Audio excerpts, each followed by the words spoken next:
കേരളത്തിലെ ജനങ്ങൾ വളരെയേറെ ആവേശത്തോടു കൂടിയാണ് തിങ്കളാഴ്ച നടക്കുന്ന തെരഞ്ഞെടുപ്പിൻ്റെ ഫലം കാത്തിരിക്കുന്നത്.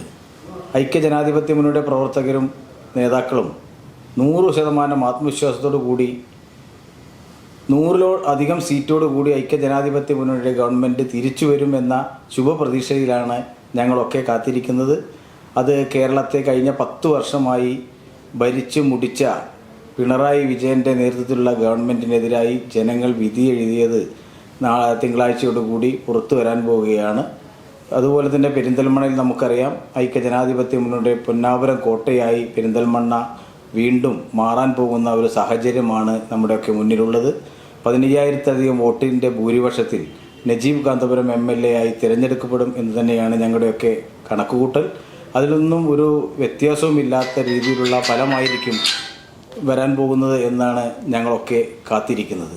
അൽ സലാമ ഐ ഹോസ്പിറ്റൽ സേവനത്തിന്റെ 20ാം വർഷത്തിലേക്ക്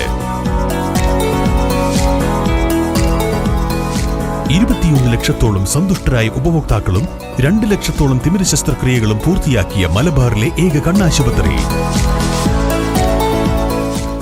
ലോകോത്തര നിലവാരമുള്ള ചികിത്സാ സംവിധാനങ്ങൾ, തിമിര ശസ്ത്രക്രിയ, ഗ്ലോക്കോമ, റെറ്റിന വിഭാഗം, കോർണിയ, ലേസർ ചികിത്സാ വിഭാഗം, contact lens clinic, optical, pharmacy, lab തുടങ്ങി നൂതന സാങ്കേതിക വിദ്യ ഒരുക്കിയുള്ള എല്ലാ നേത്രരോഗ ചികിത്സാ സൗകര്യങ്ങളും വിദഗ്ധരായ ഡോക്ടർമാരുടെ മേൽനോട്ടത്തിൽ.